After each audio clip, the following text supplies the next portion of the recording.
This is part 2 of our July 7th lecture. I'll go ahead and share my screen again.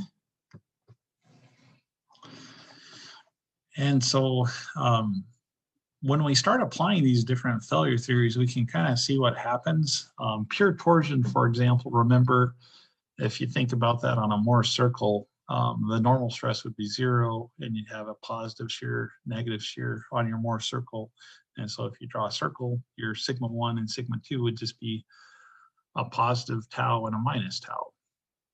And so if you were to look at the maximum normal stress theory, it would tell you that failure would occur when your shear stress reached your uniaxial yield strength, which is not true.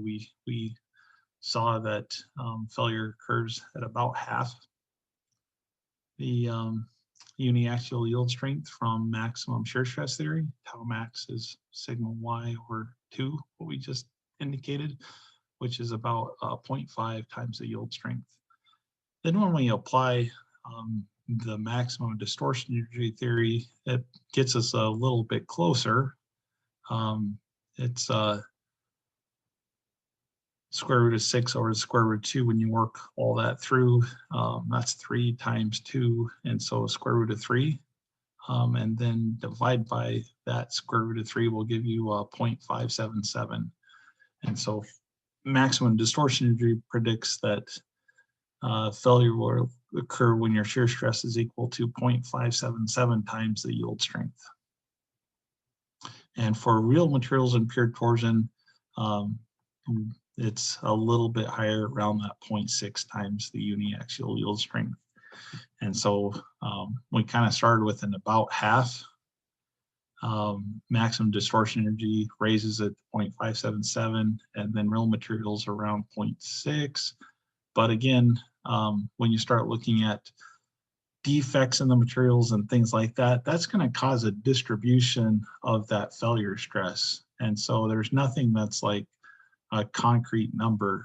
When you start looking at failure events, those are going to be distributed in nature. And so statistics works well to figure out those probabilities of failures. But maximum normal stress theory up here is essentially stating that it's 1 times the yield strength. And so it's well beyond when failure would occur. So it's non-conservative, which is really dangerous. If you're trying to use maximum normal stress theory, you're thinking you're fine and dandy, say with a factor of safety of 2. But then if you look at maximum shear stress theory, they're like, no, factor of safety of 1, it's likely going to yield. And so that's why you really have to be careful with maximum normal stress theory. It's just, it can cause severe non-conservative state. And then we see that maximum shear stress theory was just a little bit more conservative than the maximum distortion energy theory.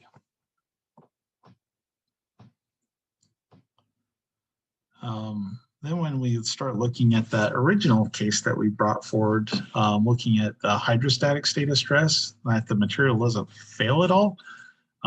If we're to look at the maximum shear stress theory, we essentially have sigma 1 equal to sigma 2 equal to sigma 3 equal to a minus p. And so our maximum shear stress, sigma 1 minus sigma 3 would be a minus p for our pressure minus a negative p, which tells you that's equal to 0.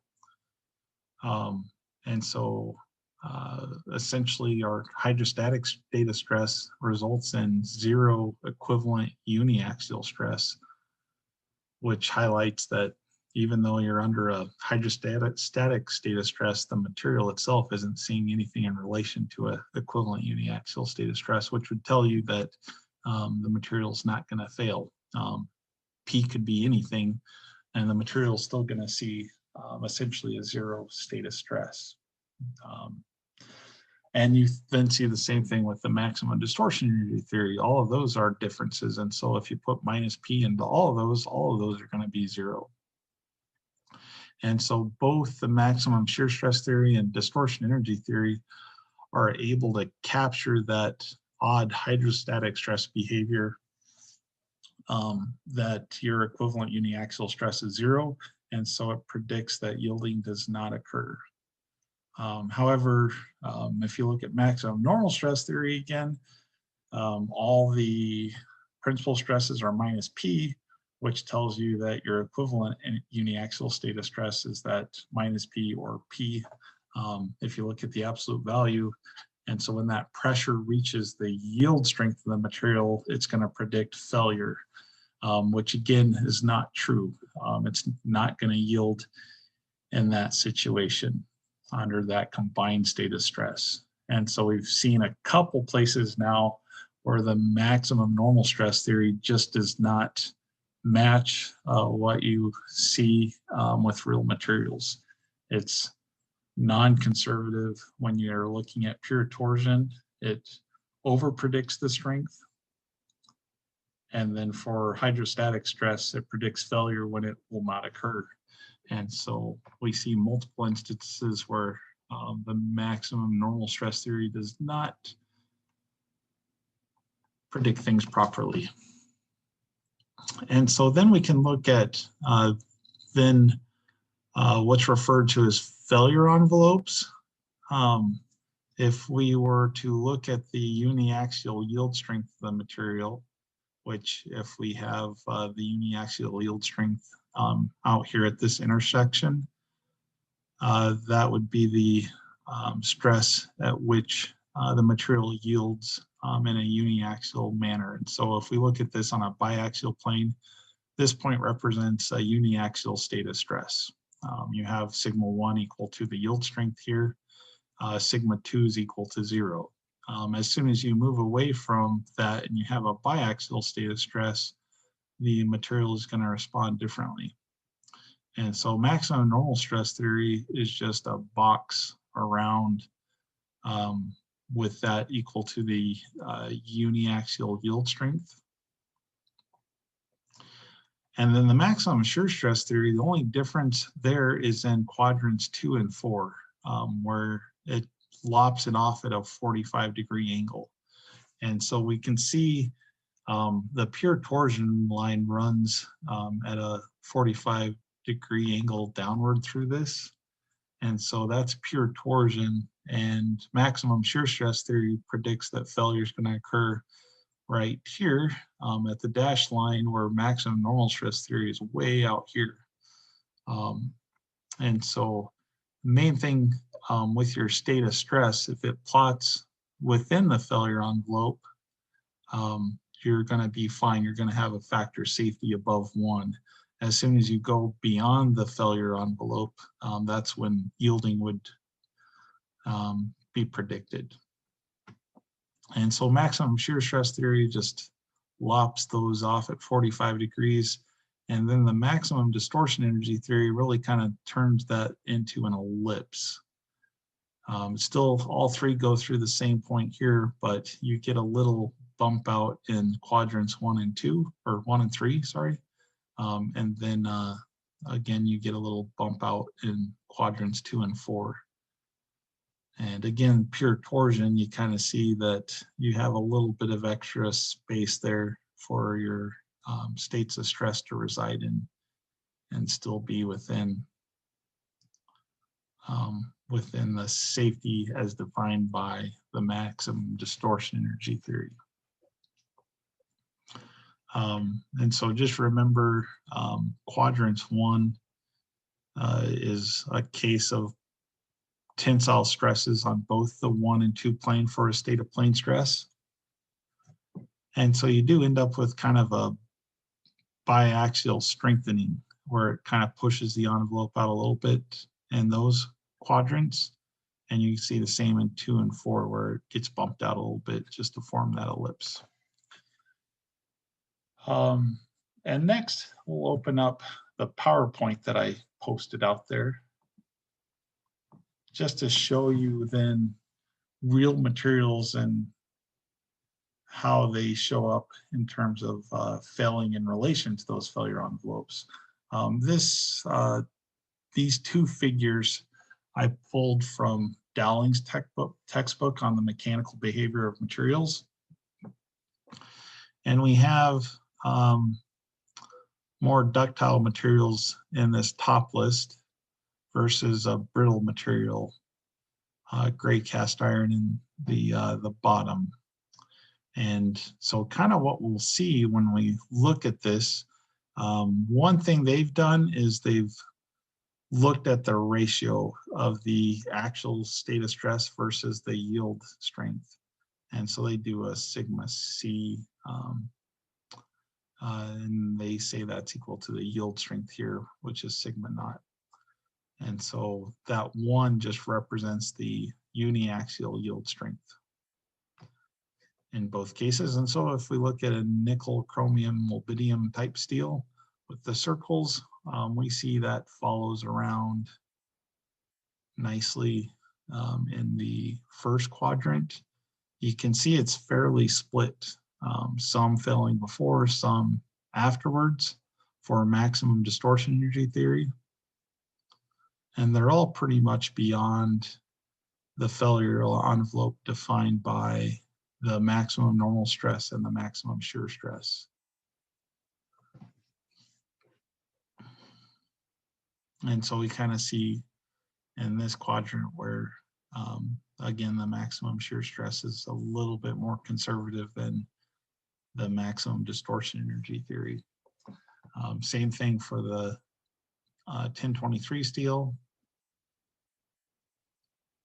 And we get down to the aluminum, where they show that in the quadrant 2, in the where you're getting into more of the shear type loading, where you have a positive stress in the one direction and a negative compressive stress in the two direction.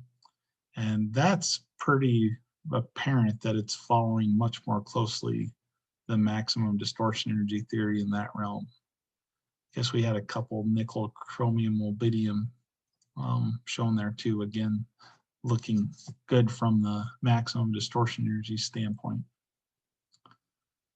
And then another aluminum here with the squares, again, following maximum distortion energy theory really well. And so if you're using maximum shear stress theory as your criteria, saying that it's going to yield here, you kind of have a built-in factor of safety because failures are occurring a little bit further out. And so your design is going to be more conservative than it needs to be. It's going to weigh more than it needs to be. But then when we start looking at brittle materials, we see that does not push itself out due to the biaxial loading. It kind of follows more of the maximum normal stress theory, some above, some below. That some above, some below is the reason why you have a factor of safety, because it's not perfectly placed at that finite value of the yield strength. There's a distribution of strength that you always get. And so your factor of safety would set that up. So maybe you're operating within that bound for the material. So you stay well below the yield or fracture strength. And so we see that in quadrant 1, then in quadrant 4 down here. Quadrant 2 and 4 are the same essentially, but you see that gray cast iron following the maximum normal stress more closely than the other two. Again, the reason why that's occurring is that you have that compressive state of stress. And so the brittle materials, they tend to fail due to the tensile loading, where you have cracks and you're pulling the cracks apart. When you have a compressive loading condition, you're pushing the cracks together, which doesn't really cause a fracture event to occur. So it can withstand more of a stress in compression than it can in tension. And so that's the main distinction between these failure theories here, is that it's assuming that the strength and tension is the same as the strength and compression. They both go through the 1 and -1 axis. And so again, a topic for a graduate course is looking then more at those brittle materials I think primarily because for mechanical engineers, we tend to focus more on the ductile materials. But when you're dealing then with brittle materials, we have a host of other failure theories that help accommodate that. First thing, we still have our maximum normal stress theory. Holy cow, don't do that. We still have our maximum normal stress theory, but instead of having that being centered about the origin, we just have a strength and compression that's much greater than a strength and tension, which means the square is just kind of off-centered from the origin. And so there we find again that maximum normal stress theory just doesn't really capture that behavior well. And so we have two additional ones. We have a Coulomb-Moore theory, which is the dashed line, which essentially does what the maximum shear stress theory does, is just connects the dots and creates a slope at that level. No longer 45, but just connects the dots. And so that Coulomb-Moore is going to be similar where it's over conservative. And so they modified the Coulomb-Moore theory to state that, well, you can go down in a vertical manner until you reach the ultimate strength and tension, and then cut back to the ultimate strength and compression. And so that kind of pushes the failure envelope out there a little bit more, and then follows that more closely with the real failures for the gray cast iron. I think on our last plot, we only got to see just the top part of the data that was available. We didn't get to see all this stuff happening at much greater strengths and compression. But this is then useful once you have a failure theory established. Then you can figure out what your equivalent uniaxial states of stress are and design things accordingly. And so that's what I was involved with at the Air Force Research Lab, was essentially testing composite materials to determine when they failed, so that we could identify the failure envelope for those carbon epoxy composites. Any questions there, Jordan? No. No, I think it's just kind of nice to see those real failure data plots in comparison with the failure theories, just to see how well they predict that. To also just visualize that it's just not a finite value. There's a distribution of stress that occurs, or distribution of strength that occurs when you test a lot of different, a lot of materials at different stress ratios. So we'll exit out of there. We'll not save that, and we will continue on. A couple more pages. And so if we do an example problem where we have our state of stress, our elements defined, the problems that you're going to deal with in chapter 10, that's all pretty much defined for us, I think. As you get onto the combined loadings, you might have to look at your loading conditions and figure out what your state of stress is at a point before you can move on and do your failure theories. But these are nice problems where that part's already been solved out for you. And the main thing is you just want to define what your states of stress are. The XY axis is how you'd normally look at that, right? For the X axis, up for the Y axis. And so sigma X would be 15 KSI, sigma Y would be a minus 20 KSI, and tau XY would be positive 25 KSI. And what we want to just find is the factor of safety for yielding using each one of those: maximum normal stress theory, maximum shear stress theory, and maximum distortion energy theory. And so finding our principal stresses first, we need that for maximum normal stress theory and maximum shear stress theory. When you have those already defined, it's just probably a little bit easier to do that for maximum distortion energy theory since you have principal stresses. But we just plug those in and find sigma 1 is equal to 28.02 KSI, and sigma 2 is equal to a minus 33.02 KSI. And so that would be sigma max, sigma min. You'd have your third principal stress of 0, but it would not come into play. You'd have a maximum and a minimum here.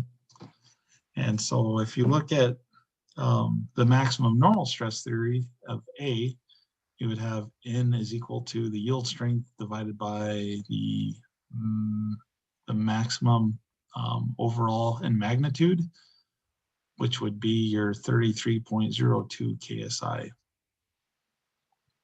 And when you do that, you end up with a factor of safety of 1.82.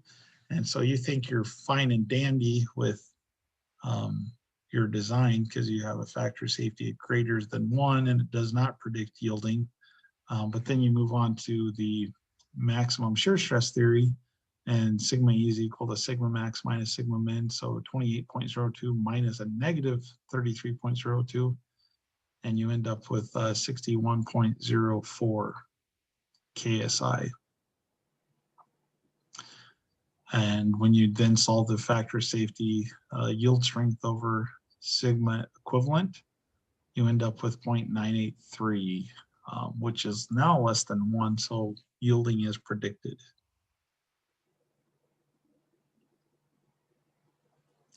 And so that's the huge caution then on maximum normal stress theory.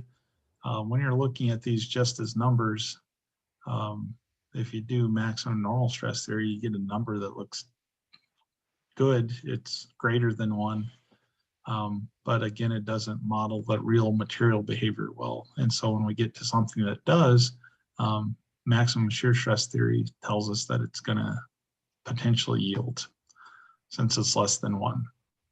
When we move on to maximum distortion energy theory, for a case of plane stress where sigma 3 is equal to 0, this will simplify down to sigma 1 squared plus sigma 2 squared minus a sigma 1 sigma 2 to the 1/2 power.